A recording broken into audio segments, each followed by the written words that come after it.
the mic. Get on the mic. Just get on the mic. Get on the mic, Mike.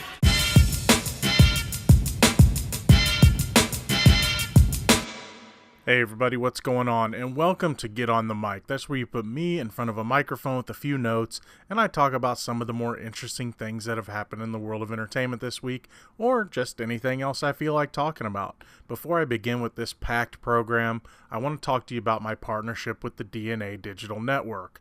Now, not only will you be able to find this podcast on YouTube, but thanks to DNA, you'll be able to find it on iTunes, Google Play, Stitcher, and other places that you can get podcasts. Now you can listen to this program on your favorite audio device. For more details, check out dnadigitalnetwork.com. Now on to the program. We're going to be talking about a lot of different things today. We're going to be talking about the live-action remake of The Lion King. Also, I'm tired of being told I'm anti-women by Hollywood. We'll be talking about James Bond 25, exciting possible It Chapter 2 casting news, and then Transformers finally being rebooted. The first thing I want to talk about is the quote-unquote live-action remake of The Lion King being possibly less of a musical. It was reported this week that Jon Favreau's remake of The Lion King will only feature 4 songs from the original cartoon movie. Those songs are Can You Feel the Love Tonight, Hakuna Matata, I Just Can't Wait to Be King, and Circle of Life. Also, Elton John and Beyonce are working on a new song for the end credits. Now, is this new Lion King movie taking the route of, say, The Jungle Book and using less songs in movie, or is there going to be new songs to fill the void? My opinion is this: by not including a song like Be Prepared, which is my favorite song from the original because Scar is my favorite Disney villain of all time, I feel like they're going to go the route of less songs. And honestly, I feel this is a pretty smart move. Trying to replace some of the classics or add new songs might not go over too well with the fans. An example I can give you is The Morning Report. While The Morning Report wasn't terrible, it kind of threw off the entire flow of the original when it was added to one of the DVD releases of the movies, and I don't think they've added it to any releases since. I don't remember what my Blu-ray has. Fans of the original and fans of any of the Disney cartoons that are being turned into these live-action movies are honestly pretty tired of the trend, despite some of them being pretty good. Me, I wasn't a fan of the idea of a quote-unquote live-action remake of The Lion King until I saw The Jungle Book. Now, I'm at least curious about it. I thought The Jungle Book was done really well. The CG was pretty amazing. It helped that there was a kid actor that was doing well with the CG or mocap characters, because I believe the animals were mostly mocapped people doing the animal movements. I thought that movie did really well, and it just made me think that Lion King might be possible. I think the cast that they've gathered is pretty good. Bringing back James Earl Jones as Mufasa is a pretty smart move. If you're not going to bring them all back, at least bring back the one that everyone remembers, and that's, of course, Mufasa. Pretty poor James Earl Jones there. Also, both are directed by Jon Favreau, so that's not a terrible start for them. Am I really excited about it? No, but it's got me curious. I want it to do well because The Lion King is my favorite animated Disney movie. So I knew it was going to get around to me. A lot of people were saying the same things about The Jungle Book and Beauty and the Beast. And, The Jungle Book was good. Beauty and the Beast was good. Peach Dragon wasn't bad. So, they're not all great. Cinderella was okay. I couldn't stand Maleficent. I thought the CG in Maleficent was terrible. I liked Angelina Jolie as Maleficent, but the rest of it was just trying to turn her into the good guy. It didn't work for me. So now they're getting around to my favorite. My other favorite would be Aladdin. That's kind of like my second favorite. If I really think about it, I might come up with something else, but they're doing that one too. So when that one comes around, we'll have to have this discussion again. But yeah, I'm at least curious about this. I'm a little afraid, but being that Favreau's in charge, and he did the Jungle Book live action version, and then you got the cast that you got, I'm a little more confident. A little scared still, but I'm at least a little more confident. The next thing I want to talk about is this. Did you know that because I had issues with certain characters in The Last Jedi, that I'm threatened by strong women? Did you know that? That's what J.J. Abrams said in an interview the other day. Now, granted, he didn't attack me personally, but he said this. Their problem, he's talking about critics, their problem isn't Star Wars. Their problem is being threatened. Star Wars is a big galaxy, and you can sort of find almost anything you want to in Star Wars. If you are someone who feels threatened by women and needs to lash out against them, you can probably find an enemy in Star Wars. You can probably look at the first movie that George Lucas did and say, Leia was too outspoken, or she was too tough. Anyone who wants to find a problem with anything can find the problem. The internet seems to be made for that. Okay. Why does it have to be one or the other? Why can't I question or praise the effectiveness of a female character, or any character for that matter, without feeling the wrath from one side or the other? Why does this make me either a sexist or an SJW? I've said many times that the character of Rose could develop into a good character, but her introduction just made her feel like Finn needed a girlfriend. I thought making Holdo be the one that sacrifices herself was a weak move only because she was such an underdeveloped character, not because she was a, let's say it, woman. Even if you take the Admiral Akbar argument out of it, I think a known or more developed character should have been the one to make that sacrifice. Pulling a move like that felt like it should have been earned. I'm talking about, and if you haven't seen Last Jedi, Holdo sacrifices herself by going warp speed into the enemy ship. It's one of the coolest things I've ever seen in a Star Wars movie. But honestly, I don't think she deserved that kind of sacrifice. I would have loved to have seen a Lando Calrissian, or I've even said Admiral Akbar be the one that does it, but they, of course, killed Akbar off screen earlier in the movie. And, of course, there was no Lando in the movie at all. But here's an idea for you. We'll take Admiral Akbar out of the argument. We'll take Lando, we'll take Wicket. We'll take Chewbacca. We'll take all the big characters that you can think of, that people have said, well, it should have been. How about this? I have an idea. General Leia. Think about it. I wish the filmmakers would have had the balls to do that. How's that for an answer? How dare I, you say? She passed away in real life, you say. But think about it.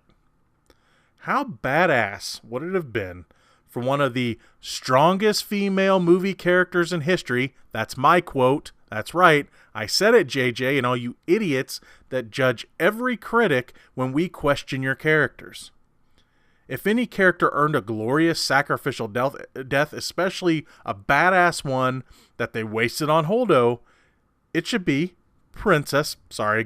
General Leia. She's still royalty to me.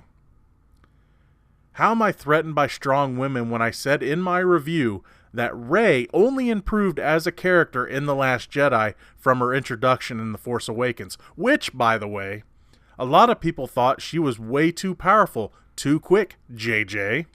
Oh, and I love the character right away, JJ. I guess I'm afraid of strong females, huh, JJ? I've never had anything but good things to say about Leia. I've even now consider her to be my favorite Disney princess, and yes, I know Disney has said that she isn't eligible for some reason. I have loved her character ever since I first saw her. I loved her for how badass she was, even though I didn't even know what that term meant when I first saw her. I was like 4 years old at the time. But I guess I'm afraid of strong females, huh, JJ? Now, if you think I'm only attacking that side, no, don't worry. I've got some left over for the other side as well. Look, I'm okay with people having fun with the whole idea of changing The Last Jedi. How It Should Have Ended made a brilliant parody of what The Last Jedi got wrong. You should definitely check it out if you haven't already. It's hilarious, especially how they fix the Holdo thing. It's everything that you kind of would really want. It's fantastic. What I have a problem with is the idiots that are so mad about women having prominent roles in The Last Jedi that they felt they needed to either re-edit the movie or start some stupid-ass petition to have the movie taken out of continuity. We got the movie we got. If you don't like it for reasons that aren't at least of intelligent thought, well, then shut up. They're not going to strike it from canon or remake it or whatever. It's over. They're not going to do that. They're not going to bend to the will of the idiot's force. Now, when it comes to my thoughts on The Last Jedi, I'm somewhere in the middle. Probably even above the middle. There were things that I liked and things that I didn't. Probably more that I liked than I didn't. I thought that the Rey, Luke, and Kylo stuff should have been most of the movie, because it was by far the best part. Especially the development of Rey. I thought it was brilliant. I thought the development of Kylo was brilliant. Luke Skywalker was damn near perfect. I thought that the other stuff with the rebels running from the Empire was kind of weak. I thought the side mission and the casino was weak. I thought they made Poe look like an idiot. I thought Rose was a weak character that was brought in just so you could have someone for Finn to love. And yeah, they tried to make her a strong character that was trying to live up to her sister's sacrifice at the beginning of the movie. It's not a bad start. I didn't mind that part of the character. It's just she became kind of a silly character. I didn't think the acting was the best. So there was things that I liked, things that I didn't. More I liked than I didn't, especially the stuff with Luke at the end and everything else. I love that stuff. So I'm a little pushing towards the I like it side of the fence. For the things that I liked about the movie, I gave intelligent and well thought out reasons for them. For the things that I didn't, again, I gave intelligent and well thought out reasons for them. There is no simple and stupid reasons from either side that explain my thoughts on the movie. I think both sides need to grow the hell up a little. Now, while I'm recording this, some breaking news has come out, and it's Star Wars related, so I figured I might as well add it into this segment. J.J. Abrams did announce that the script for Episode 9 is written and filming begins shooting in late July for a December 20th, 2019 release date. There's not much known about it, of course, because, of course, they're not going to give anything away this early. Abrams is directing, John Williams is doing the score, and, of course, Daisy Ridley, John Boyega, Oscar Isaac, and Adam Driver are returning to be in the cast. I'm curious how they're going to handle Leia. If they would have taken my suggestion, and I know people would have been like, well, but she died in real life. That would have been a great way to take the character out, right? Having her sacrifice herself like that. That's something that Leia would have done, right? Instead of having this whole thing of Poe questioning authority and all that stuff. Poe could have developed earlier, and then he maybe would be the leader that takes over that's not ready because she had to sacrifice herself, right? And he would have been kind of mad at her for sacrificing herself, even though that's just what Leia would have done. So I'm curious how they're going to handle Leia. But yeah, the script is apparently written, and he did say, J.J. Abrams did say that they're going to do, there's rewrites and everything else, but the script is written. They begin filming in late July for a 2019 release date in December, because happy Christmas to me, hopefully. The next news I want to talk about is about James Bond 25. What we know so far about the next Bond movie is not a lot. Daniel Craig has decided to return, finally, after saying when filming Spectre that he'd rather slit his wrists or whatever with glass, or whatever he said about returning again to play Bond. Well, they must have given him enough green paper to convince him not to commit suicide and instead of play Bond again. Christoph Waltz has stated that he isn't returning as Blofeld. He said it in a few different interviews, and that being said, I have a feeling that he's just not giving away a big secret. unless they recast Blofeld, which they could, which is kind of what they did in the other Bond movies that Blofeld came in. But here's the thing. I thought that, I don't want to get too much into it, but Spectre was kind of crap. The opening shot was really good. The whole thing at the Parade of the Dead. But a lot of the movie just felt rushed and unfinished, and so I kind of hope they go a different direction, but they kind of left the whole, James Bond's in love and probably going to get married, and Blofeld's going to come back and, because of course he survived, he's going to come back and he's going to kill the wife, and then of course Bond's going to go after Blofeld and kill him. That's where they're going with it, but people kind of saw that coming a mile away. People saw he was going to be Blofeld a mile away, even though they tried their darndest to hide it. But I do think that he is going to return. If he doesn't, surprise, surprise, I'll actually give him credit if they just kind of drop that and go a different direction, because I'm glad that whole, the Quantum group and this group and that group were all part of Spectre. It was, I don't know. It didn't work for me. It's also been reported that, I hope I pronounce this guy's name right, Jan Demange, the director of 71, which is a little scene movie that you should definitely check out. I rented it. It's kind of a military survive the city kind of movie. It was really good. He was the front runner to direct Bond 25. Also, Christopher Nolan came out and confirmed that he wouldn't be the one helming the movie, which is kind of too bad. And in a way, I'll explain that in a minute. I would have loved to have seen someone different. We'll talk about that in a second. It's now being reported that Danny Boyle, the director of Trainspotting, is being looked at to direct the movie. And before you think, well, that's kind of an odd pairing, well, there is a history between Daniel Craig and Danny Boyle. Apparently, they hit it off when Boyle directed the opening ceremony of the 2012 London Olympics, which featured a James Bond scene, and the Queen. During that time, Boyle came up with an idea for a Bond movie and got together with his Trainspotting writer John Hodge to work out the details.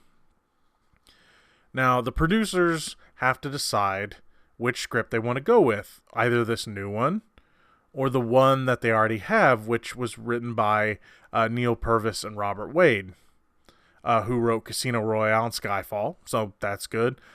But they also wrote The World Is Not Enough, Die Another Day, and Spectre. I'm not going to count Quantum of Solace against them because that one happened during the writer's strike a few years back, so who knows how much of that one was them. I remember Daniel Craig talking about how they were having to basically write scripts on set, like the actors and stuff, and the director was just writing stuff as they went. And though I get some enjoyment out of the movie, that movie is a mess. Now, which do I think they should go with? At this point, I'm ready for the producers to try something different, and that's when I go back to the Nolan thing. While Casino Royale and Skyfall are two of my, if not my two favorite Bond movies, Purvis and Wade have produced more duds than winners. I think it's time to give someone new a try at the franchise. Look, I love James Bond movies, but the premise can get kind of tired. And when you look at what they did in Spectre and kind of in Skyfall, even though Skyfall was done really well, they're kind of just going back to the same old, right? They killed off Judi Dench's M, and now we just got a dude M again. We've got Q now, which is fine. I'm fine with that stuff. We got Moneypenny. At least Moneypenny, can be a little more action-oriented, even though she almost killed Bond. They're just going back to the same old again. And I know Daniel Craig he talked about wanting to play the old type of Bond, but we need a new type of Bond. The old Bond, we've seen it. I mean, think about it. This is going to be the 25th Bond movie. Bond is 50-ish years old, right? Movie-wise. So, that's a lot of the same character. You got to change things up. That's why Casino Royale is so good. Quantum of Solace probably could have been really good if the writers had been more involved because of the strike. And of course, Skyfall's really good. But that's because they tried different things. right? It just wasn't the same old, same old. And then, of course, Spectre tried to bring back that old Bond, and we just don't need that anymore. We need something different. And I just think it's time for, they need to retire the premise. It's tired.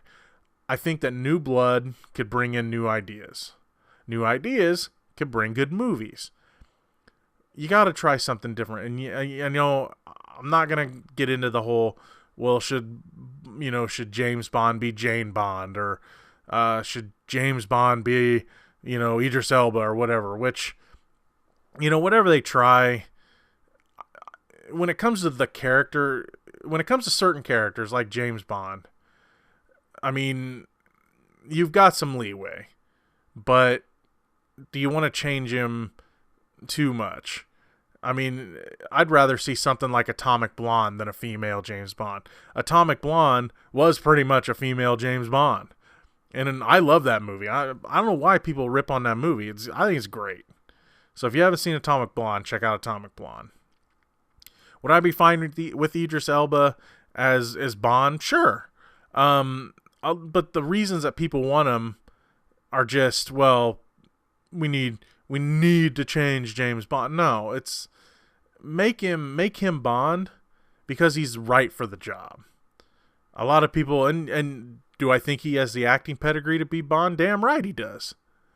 But the reasons that people want him to be Bond is because, well, Bond needs to change. He needs to change for the times. It doesn't matter, right? It really doesn't matter. Would I be fine with that change? Yes. Do I want to see the female Bond? No. Not because it's a girl. It's because there's no point in changing the character. You might as well just have the character how he is. If Bond was Jane Bond first, I would say don't change it to a dude. It's the same thing. I just want to see the characters how they're supposed to be. Don't change them just because, well, the times call for it. No matter what they decide to come up with, November 8th, 2019 is the announced release date for Bond 25. The next thing I want to talk about is It Chapter 2. It Chapter 1, let's be honest, was way freaking better than expected. And of course, the end of the movie promised that Chapter 2 was on its way, just by saying, It Chapter 1. I even named It Chapter 1 the best horror thriller movie for the Opie Awards, which is something I mentioned on this program before. The Opie Awards are my yearly award show. And no, it's not Opie Taylor Awards like on Arrested Development. It's the Opinion Awards. And which, by the way, mine came first there, Ron Howard. Mine came first. We should have a talk about that someday. I always thought that was funny on Arrested Development. They had the fictional Opie Awards, and I'm like, hey, I came up with that a few years ago. When it comes to the casting of the adult versions of the kids for the next chapter, Entertainment Weekly asked the kid stars of the movie who they'd like to see play the adult versions of the Losers Club. Finn Wolfhard said Bill Hader for Richie Tozier. Chosen Jacob said Chadwick Boseman for Mike Hanlon, because, of course, who doesn't want Chadwick Boseman in a movie nowadays? Jeremy Ray Taylor said Chris Pratt has been Hanscom. Jaden Lieber said Christian Bale has been Denbro. Wyatt Oleff said Joseph Gordon-Levitt as Stan Uris. Jack Dylan Grazer said Jake Gyllenhaal as Eddie Kasparek. Lastly, Sophia Lillis picked Jessica Chastain as the adult Beverly Marsh. Now, all of these picks would be a great fit for these characters. I mean, if you really think about it, they thought about their answers in detail. But what are the chances of this happening? Well, they're closer than you think. The director of It Chapter 1 and speculated director for Chapter 2, Andy Muschietti, may get to work again with one of the stars of his movie Mama, Jessica Chastain. Chastain has entered the negotiation phase to play the adult Beverly Marsh. I gotta put it this way, though. Negotiations probably better go quickly. New Line Cinema is looking to shoot this summer for a September 2019 release date. They know how successful the first one was, and they're ready to make another one and get moving on it before people kind of move on to something else, I think. It Chapter 2 is being written by Chapter 1 screenwriter Gary Dauberman and is expected to be keeping much of the same creative team as well because, if it ain't broke, right? Also, Bill Skarsgård is expected to return as Pennywise. Jessica Chastain, while remaining pretty tight-lipped about the whole thing, did have this to say in a tweet about the first movie. Saw it a few months ago. The kids are really great. Well, at least we know she was a fan of the movie. Now, do I think that they'll be able to assemble a big all-star cast, let alone the cast that Chapter 1's cast would like to see as the adult versions? Well, I think it's a very tall task. In this day and age, I think it could actually happen. In this day and age of huge ensemble casts, such as like in the Marvel movies, for example, I think there's actually a shot of something like this actually coming together. Just think about that. Look, I know that New Line isn't Disney, but I think that it could end up being something really special. Think about this. It's been a while, a long while, since we've had a really good Stephen King movie. Arguably the last really good one before it was The Green Mile in 1999. As much as it made at the box office, which was $700 million on a $35 million budget, I think they could spend just a little more to get some top talent to really make it work. I gotta say this. Like I said, it was a fantastic movie. It was creepy. Some of the CG was iffy, but not enough to ruin anything. Bill Skarsgård, exceeded expectations as Pennywise. I know some people are Tim Curry purists. I get it. I'm not a big fan of the TV version, but I like Tim Curry, and I like him as Pennywise. But what really drove this movie was the kid actors. They all did a fantastic job. The only thing you're going to be able to top them with is top shelf actors playing the adult versions of them.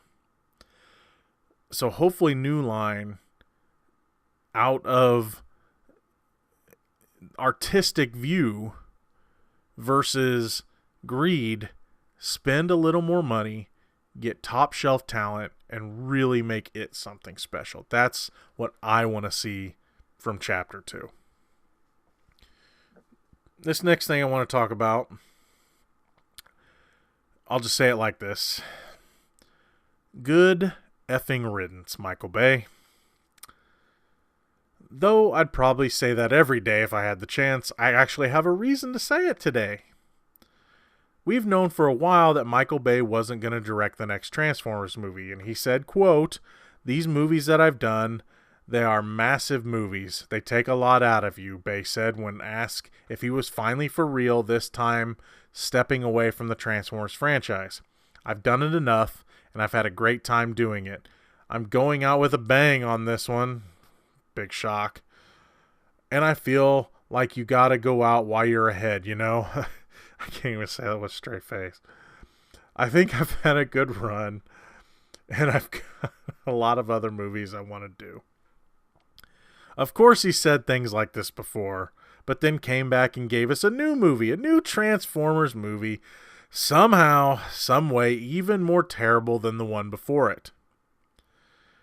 I figured he would turn once again to rape the story from the 80s cartoon movie, yet again, which he began with the last night, but alas, this will not happen. First of all, Paramount has dropped Transformers 6 from their slate of upcoming movies. Now, the Bumblebee movie is still set to release this year as of right now, in December. Allegedly, remember that word, at this year's Toy Fair, Hasbro stated in an interview that the series was going to be reset. Also, the new agreement with Paramount gives Hasbro greater control over the Transformers property, including which ones get greenlit for movies. We'll come back to that allegedly part in just a second. While the 5 Transformers movies had their moments here and there, for the most part, they were crap. While I know that the Transformers were created to sell toys and the cartoons reflected this by bringing in new characters all the time, at its core, there's still a very compelling story involving great characters. The Bay movies took pretty much everything that was great about Transformers, and then Bay wiped his butt with the millions he made off of his abominations he called movies. Now look, while I try to joke about it, deep down his involvement in the movies really pisses me off. He seemed to not have, nor care to have, an understanding about what makes the Transformers great.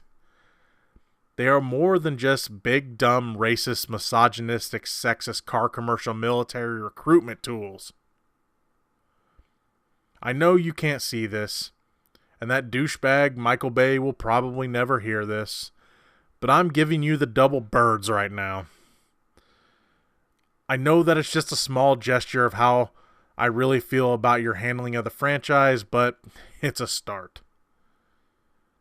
I could say a ton more about how I feel about Michael Bay, but I'll just leave it at this. Good effing riddance. And please, let the door hit you in the ass multiple times over and over and over on your way out of my beloved franchise, you hack.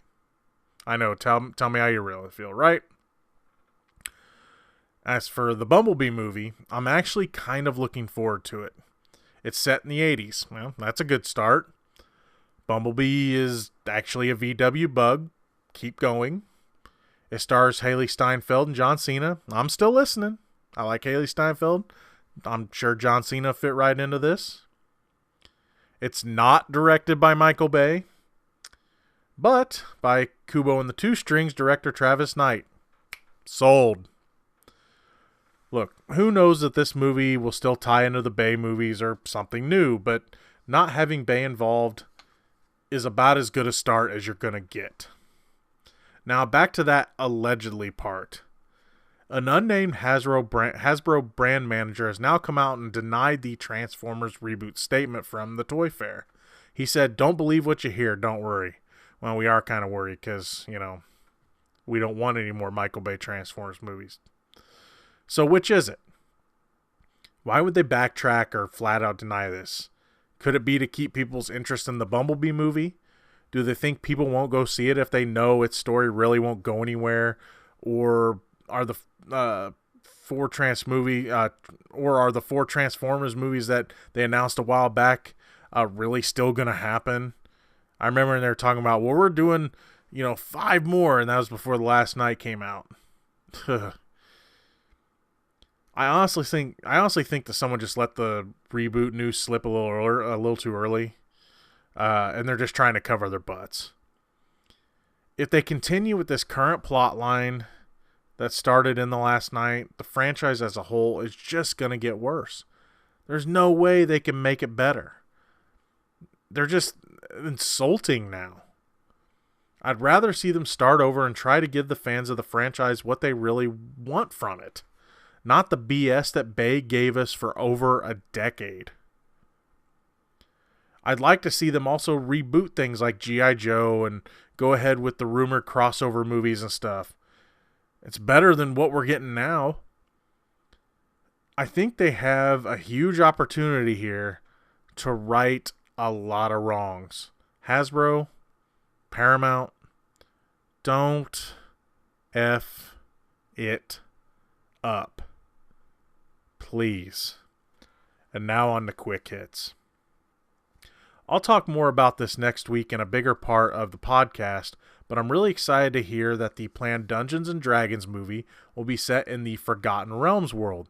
This gets me one step closer to that Drizzt Do'Urden movie than ever before. I know I just said this, but Paramount, don't F it up. Please. Dungeons & Dragons is set to be released on July 23rd, 2021. You've got a lot of time, Paramount. Do it right. Here we go again. Paramount Pictures, this is the Paramount Pictures show today. Paramount Pictures has also announced that the Sonic the Hedgehog live-action movie will be getting a November 2019 release date. You'd think it'd get here faster. I'm fine with this concept as long as Sonic doesn't go to making out with a human princess again. It happened. Look it up. When it is released on Blu-ray in March, Star Wars The Last Jedi will come with, get this, 14 deleted scenes. Now, I'm sure seeing those will settle some debates. All I can say is that if there's a deleted scene where Admiral Akbar is the one that lightspeed rams the Imperial ship, I'm gonna be a bit pissed. Danger, Will Robinson, Danger. Netflix has teased a new series remake of the 1960 series Lost in Space. My advice to them, just watch the 1998 movie. And don't do that. The first casting for the CBS TV show pilot based on the movie LA Confidential has been announced. Walton Goggins has been cast as Detective Jack Vincennes, or Hollywood Jack, which was played by Kevin Spacey in the movie. Now, I love the movie and was already excited about the show, so this announcement has only made me want to see it sooner. Can I ask something? Why are they already announcing Jurassic World 3? The first one split the audience at best, and we haven't even seen Fallen Kingdom yet, so why? Oh yeah, because no matter what, these movies have the magic power of printing money, that's why. Did you know that there was a remake of Dirty Rotten Scoundrels in the works starring Rebel Wilson and Anne Hathaway? Yeah, me neither. At least they had the courtesy to change the name of the movie to The Hustle. Rebel Wilson tweeted, "Get ready for this beaut. The con is on. First, the only con will be when this movie cons you out of your hard-earned money. And two, has nobody seen Digstown? There is a huge difference between a con man and a hustler." Disney is said to have reboots of Honey, I Shrunk the Kids, Father of the Bride, and The Parent Trap in the works.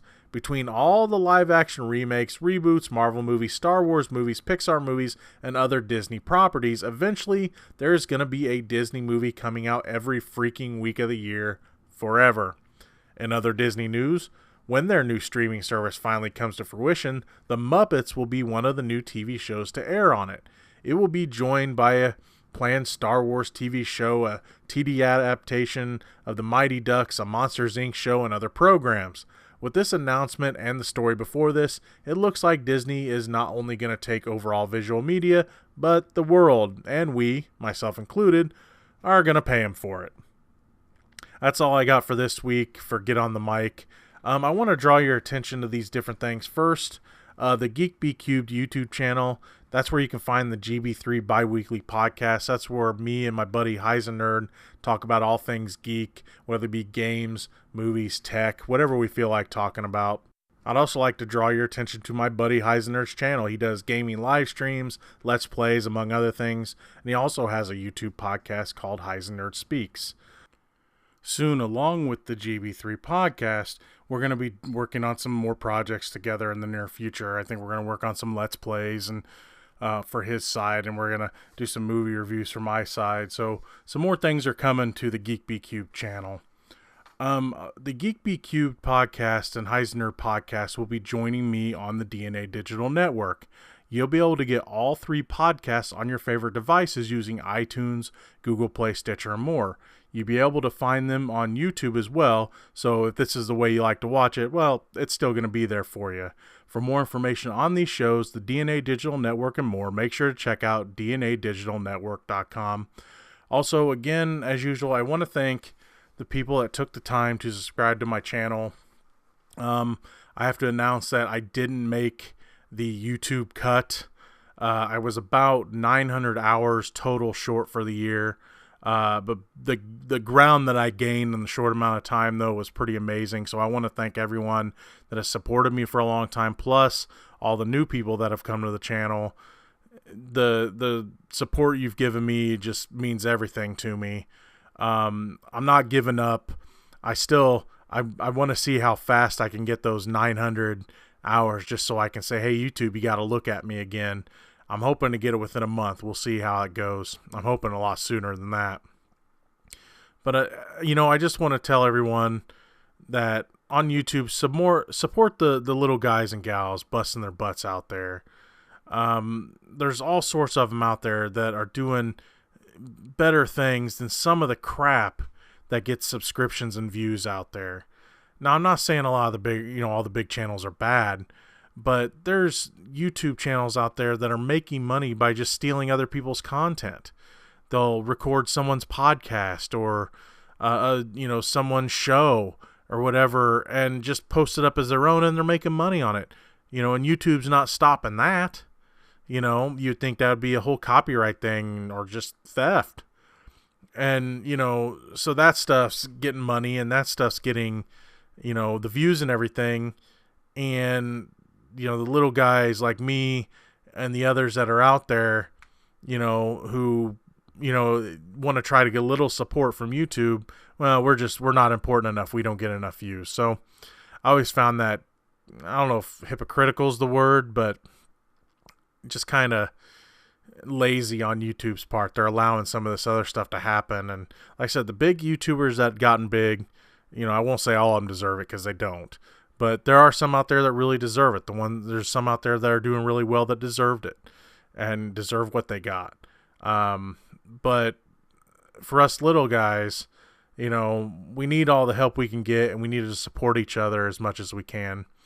And I just want to see everyone have a chance to do what they want to do and just have fun doing it. You may not get a million subscribers, but you know what? If you can have a little fun on YouTube and make a little dough to help support that fun, that's great. That's all I really want to do. I mean, more money the better, is one thing, but as I've said before, I have not drawn a dime from YouTube yet. I haven't hit whatever the limit is for them to even send me a check. And now I'm not making anything at the moment. But you know what? I still love what I do, and I'm going to keep doing it. But that being said, as I've said before, I'm stubborn and I want to be YouTube. So if you get a chance, I've been working on a few longer form videos. I've mentioned the con talk with Geno and Brad. That one's done really well. I've started a new a gaming segment. I'm just still toying around with it right now. It's called Geno's Bad at Games. And let's be honest, it couldn't be more accurate. I'm playing through Max Payne 3 right now. If you watch it, don't expect, like Markiplier. I'm not going to talk through the whole video or anything. I mean, I make comments here and there, but really I'm just playing through the game, trying to have fun. And, I've ragged on the Max Payne movie for so long. I just want to show everyone, what a real Max Payne movie could be like. And I will warn people that if you watch that segment, right now, the Max Payne games, I'm playing them uncensored and everything. I'm not going through, so it's mature content. For those of you that listen to me for, most of my stuff's pretty clean. And I really want to keep it that way, but when it comes to stuff like this, I will warn everyone that I'm leaving it uncensored, because I just want the full impact of the story to be there. So yeah, check out stuff like that. I still have my old interviews out there. Just anything you can watch. Help me get past that 900 hours, just so YouTube will have to look at me again. Like I said, I'm gonna be here either way, but the stubborn guy in me just wants them to have to take a look. So anyway, thank you so much for listening. Again, if you want to find this podcast in audio form instead of watching on YouTube, go to dnadigitalnetwork.com for more information on that. You can also go to gb3world.com. You can find my stuff there, Highs and Nerd stuff, and our shared stuff there as well. That's all I got for Get on the Mic this week. Until next week, thank you so much for listening. This is the real Geno Reynolds. Peace.